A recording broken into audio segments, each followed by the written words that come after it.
Alright guys, today I'll be reviewing Magnum XL 200 at Cedar Point. This is a ride that I've had a complicated history with. When I first rode it in 2016, I thought it was too rough, and quite frankly, I don't really remember anything from that visit. If I remember anything, it was that Top Thrill Dragster was pretty good, but yeah, that was the last time I rode that. But other than that, that visit is completely gone from my memory. And then in 2021, I thought this ride sort of under-delivered, mainly because I still thought it was pretty rough and janky, and I couldn't really focus on anything else. But my opinions have vastly changed over the past 3 years, so I was really hyped to get back on Magnum and see if it could be a top 3 ride in the park. And oh boy, was it a top 3 ride in the park. In fact, it is far and away the best ride in the park. And in fact, this thing climbed about as high as any coaster can in my rankings, and I'll explain why in this review. To start off, I do want to say, even though I love this ride, this is not the first hypercoaster. Moonsault Scramble will always be the first hypercoaster. Let's just get that out of the way right now. But anyways, let's get into the actual presentation, because this ride looks fantastic. I love the red on white. And I know it's kind of tucked away behind the trees and by the water park, and you can't really see it unless you actually go into the water park or alongside the beach. You can still obviously see the lift hill, but that's about it. You can't even see the returning hills, which is kind of sad because I'd love to get shots of that. But anyways, you could really see this thing from the causeway as well. It's not as dominating as Millennium Force, but you could still see the lift hill coming into the park on the causeway. So this is just a really cool ride visually, and I love the support structure. Just something about this old 80s design looks incredible, and that definitely continues into the station. The queue itself really has absolutely nothing. It's got a couple misters and fans, but there's no theming. You'll see a couple posters saying world's first hypercoaster. Again, it's not world's first full circuit hypercoaster, sure, but definitely not the world's first hyper, but still, anyways. You go up into the station, and I love the design of this. It has no theming, but I love sort of the white 80s space feeling vibe. I don't really know how to explain it. And the trains themselves look incredible. It almost looks like, again, an 80s spaceship. And the other thing, which really makes this station one of my favorites, is the soundtrack. I'm playing the soundtrack in this video right now, just like a few of the songs, because obviously this isn't going to take over an hour, but yeah, it's incredible. It's just so perfect for this ride.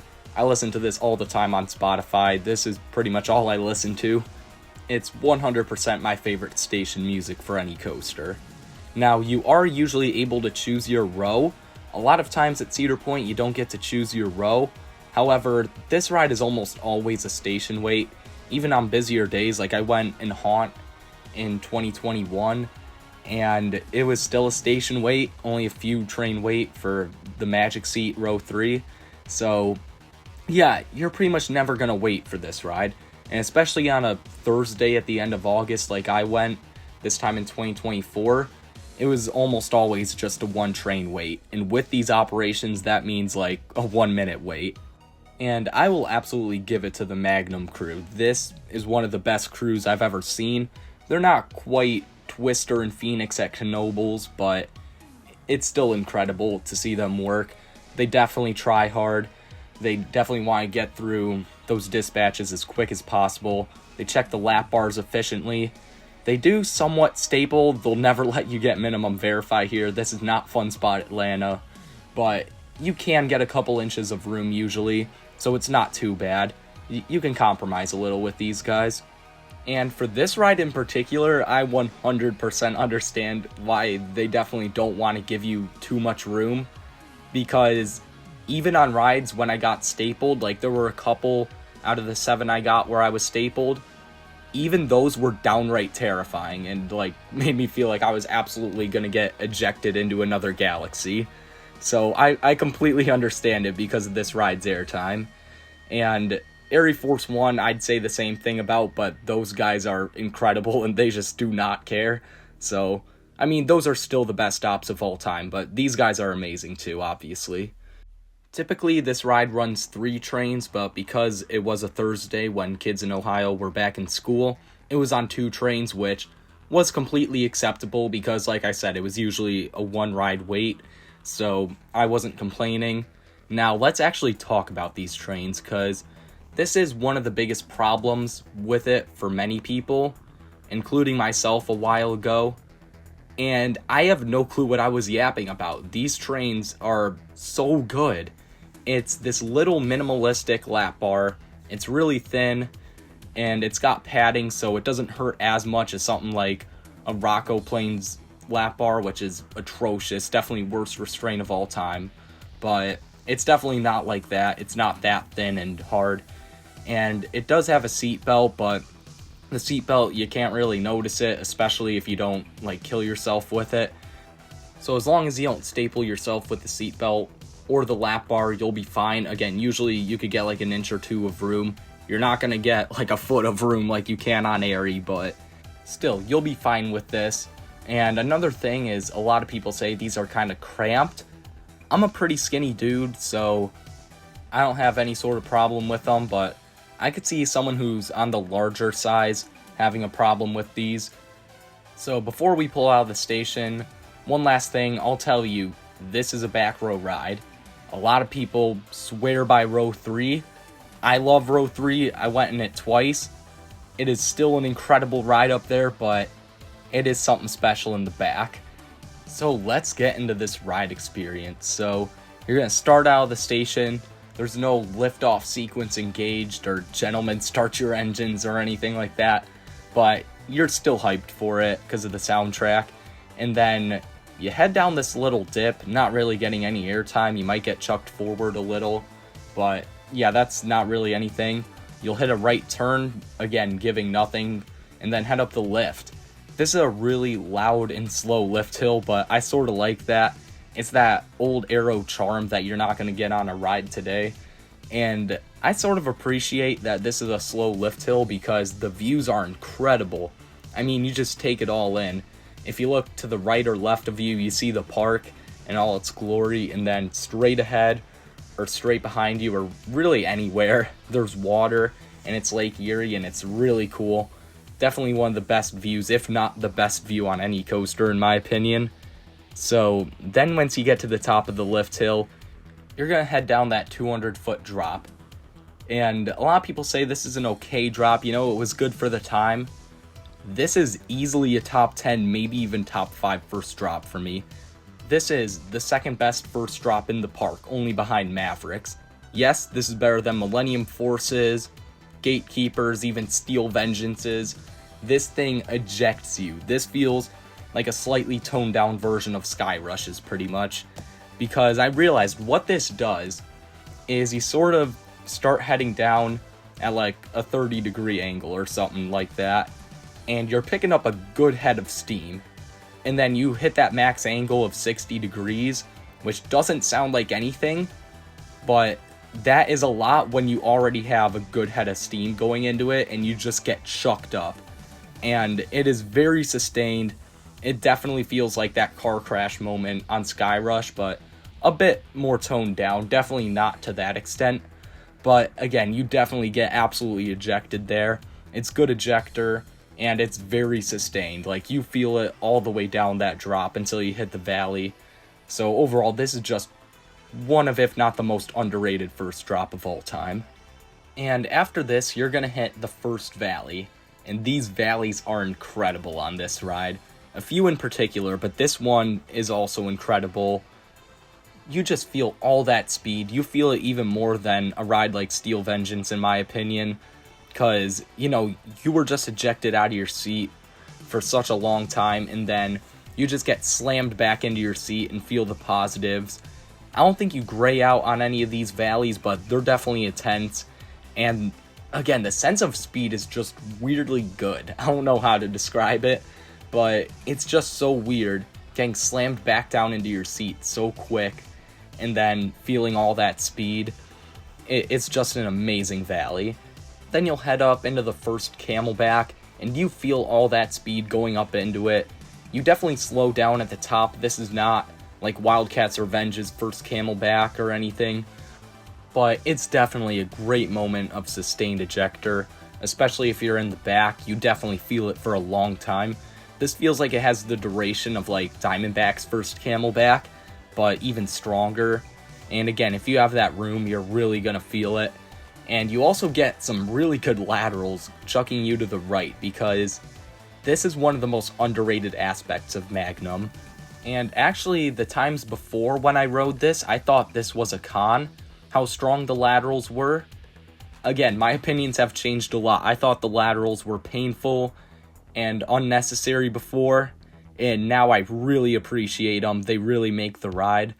And they're a different kind of laterals than like the Beast's Helix, Maverick's Snaps. Like, it's just a whole different breed. It doesn't feel right, but I love it. Like on this Camelback, you'll be levitating out of your seat. You'll be flying, and then you'll just kind of get thrown to the right for no good reason, but I love it. And then you're going to come back into your seat, and you'll hit the best valley on the ride.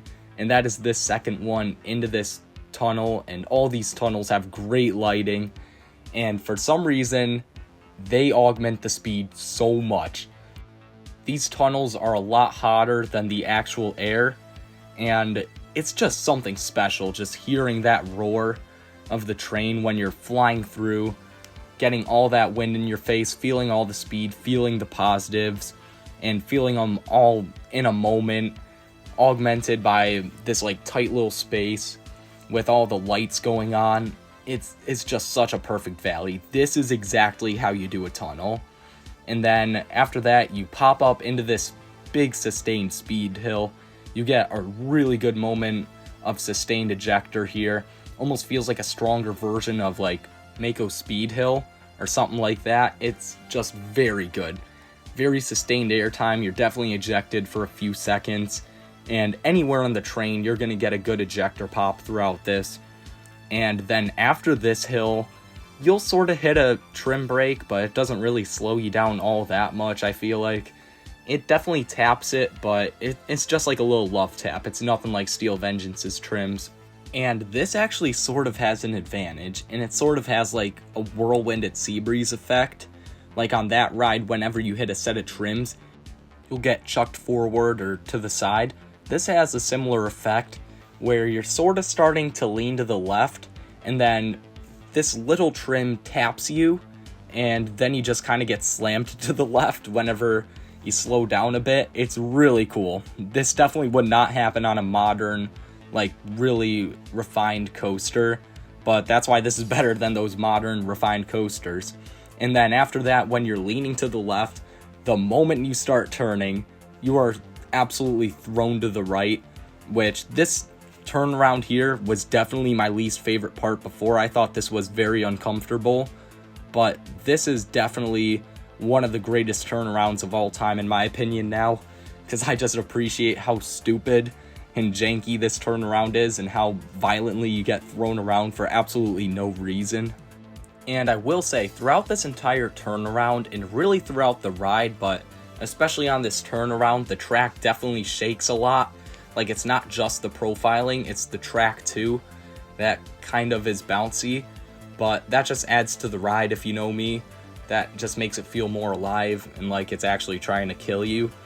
And this turnaround is so bizarre. Like, I can't even point out parts where it throws you to the side, because again, it's just that old Aero 80s profiling where you have no clue when it's gonna throw you because you can't see like how bad the transitions are. Like, you'll just be turning for a few seconds, and then out of nowhere, you'll get a lateral jolt throwing you to the right again. And then a couple seconds later, you'll be turning like normal, and then you'll get thrown to the right again. It's so bizarre, but I absolutely love it, because you can't really tell when you're actually going to get thrown. And I've only gotten 9 lifetime rides on this, 7 of them being on this last trip. I would have definitely gotten a lot more if this didn't shut down a couple hours before the end of the night, but still, 7 rides is pretty good. But even so, I still don't really know when I'm going to get thrown around. Like, it's so hard to tell, but I absolutely love this part. And then when you're going into the next tunnel, like, you're sort of hard banking, to the left, and then you straighten out to the right, and that throws you to the left because it's just so janky and so violent. Like, the transition from banking into being a straight section of track is really random, and I just love how it throws you. But then after that, you're going to hit the next tunnel, and in this tunnel is a really good moment of ejector. This is a little taste of what's to come later in the ride, but it's definitely a strong ejector pop in here. You definitely get chucked out of your seat, and it's for a couple seconds too, which is another thing I find very peculiar about people's reviews of this ride, is that they say this ride really doesn't have that sustained of airtime. Even on these triangle hills in here, I find the airtime pretty sustained. Like, I'm out of my seat for a couple seconds on this one in the tunnel, for sure. And like I said with the past tunnel, you got the lights, you got the heat, you've got the extra sense of speed. You can't really see where you're going. It's just such a phenomenal airtime moment. And then before you hit the next hill, you'll pop out of the tunnel, and you're really going to feel it on this one too. This is weaker than the past one. I'd still say it's definitely ejector. And it's also very sustained. It's sustained for a couple seconds, which is very surprising for an element that's this low to the ground. And after this, you're going to hit another valley. These past couple valleys haven't really done too much other than the one that's in the tunnel. You really feel the sense of speed and everything. And that's really what this entire ride does, is you really feel the speed throughout this ride, because this executes the hyper concept better than pretty much any other hyper coaster built after it, because it just gets lower and lower to the ground as it goes. And a lot of hyper coasters don't do that for some reason. They just stay high off the ground, and they throw one big camelback after another at you. They do get lower and lower to the ground, but not really low enough. Like, they still stay too high up in the air, and they really can't keep that good sense of speed and that pacing. But this ride definitely does, let me tell you. You really feel the wind in your face the entire time. You feel like you're traveling too fast at a lot of points. It's just such a cool ride, and you add that to the shaky track, and this ride just feels so out of control. So after this ejector hill, you're going to hit a little floater hill that turns you to the right, and it's pretty sustained. It lasts a couple seconds, but this is definitely the weakest part of the ride in my opinion. You'll also get a little bit of laterals with this too. This is your last dose, and you'll get thrown to the left a little bit, but it's definitely not the best laterals on the ride. That definitely comes during the turnaround, where you'll just get chucked so violently in such random directions. But this is still a fun moment. It would be a good moment on a lot of other hyper coasters, but on here, this is the dud element, unfortunately. This is the Raven Trust Dive of Magnum XL 200. And along this, you also get a good view of the water park and also the beach, which is really cool. You get to sort of look off to the left and see the water, or the rest of the park even.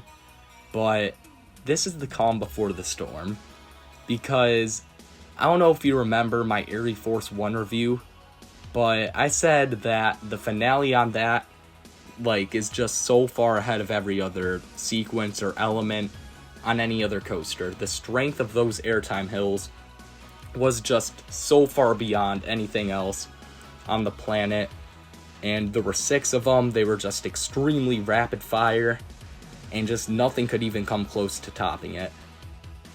Well, that's sort of true. Magnum did not top Air Force 1's finale, but it came close. And that's terrifying that something built in 1989 was able to come close to by far the most insane, out of this world moment on any coaster. This is the next closest thing we have to Air Force 1. And just like that, this will never be repeated ever again, especially with this profiling. And what I especially love about this finale is, even though I'm comparing it to Air Force 1's a lot in this video, it definitely has its own identity. And I can make all the comparisons I want to Air Force or any other coaster to this ride, but this ride, more than any other, has its own identity, which is absolutely something I love about this ride. This feels like no other coaster on the planet. Air Force 1 feels like a way stronger version of like Wildcat's Revenge or Iron Gwazi. Like all the RMCs sort of feel similar, it's just Air Force 1 is those on steroids. Project 305 is just sort of a stronger version of Maverick. You get the point. Most other rides can really be compared to something. And Magnum, even though I am comparing this finale to Air Forces, it's definitely got its own sort of style and feel. These hills do not really feel the same as Air Forces, even though they sort of have similar power. So let's actually get into this. The first hill here, it has great power. It absolutely ejects you to the moon. It's got similar power to the Rolling Thunder hill, I feel like, which I definitely really love. But that being said, this first one is by far the weakest of the final four. These next three, oh my lord, these are just absurdly strong. These are close to, if not as strong, as the final hills on Air Force. And something that I actually like about Magnum better is that each of these hills has its own identity. All of the hills on Air Force kind of feel the exact same. I'm not complaining about that because they're all just stupidly intense.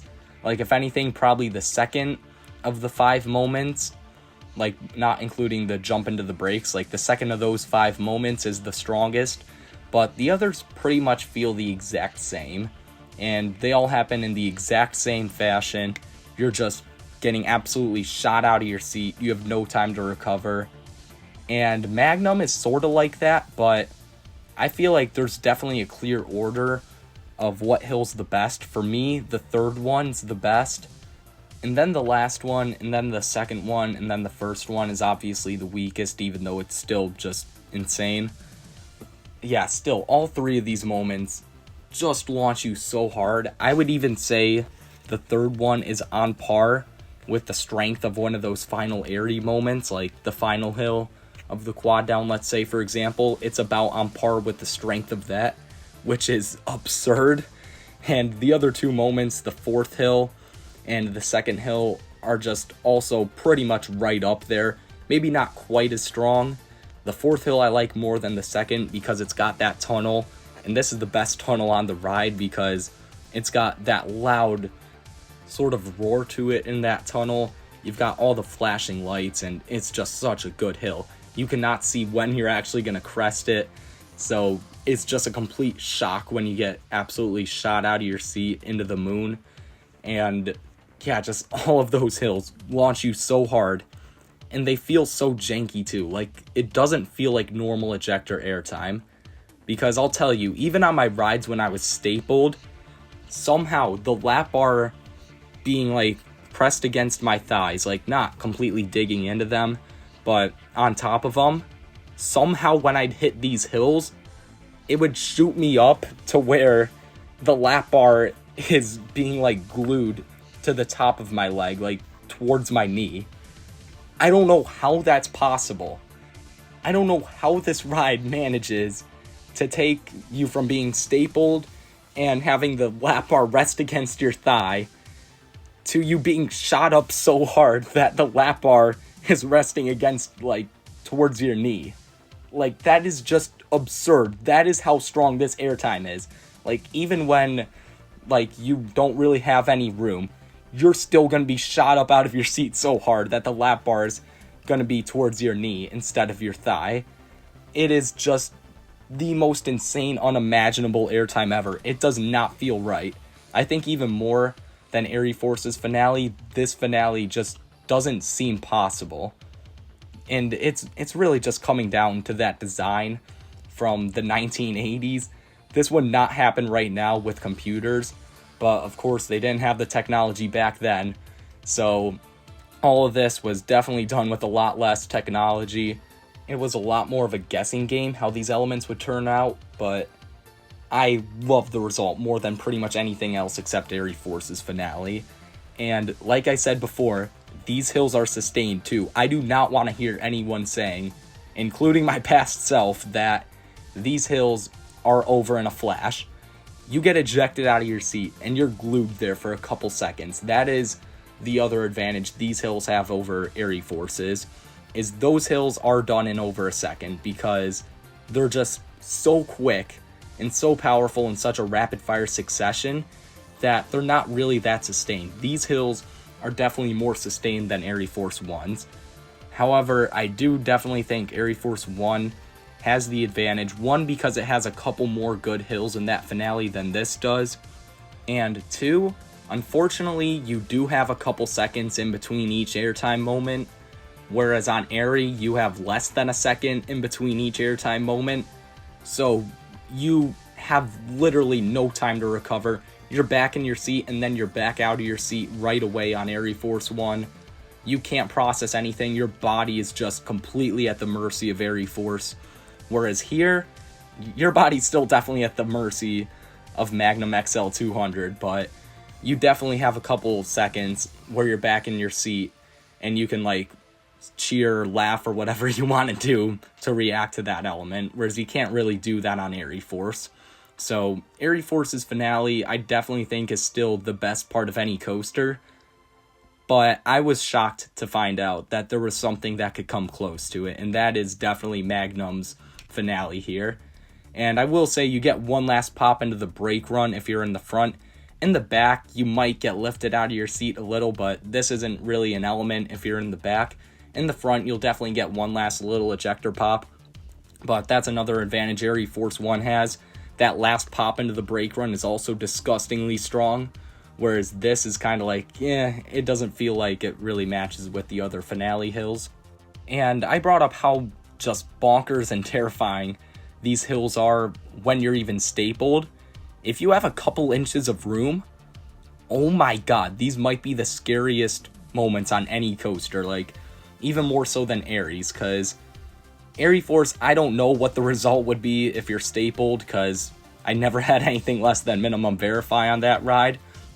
But with minimum verify on that finale, you just get shot straight up. The power is absolutely unmatched, but you don't get that sense of, oh my god, like I'm about to fly out. On Magnum, you absolutely get that even with less room than Airy Force 1. Like, it's just something so bizarre about the way these hills are profiled. Like, back in 1989, I just absolutely love what they did here.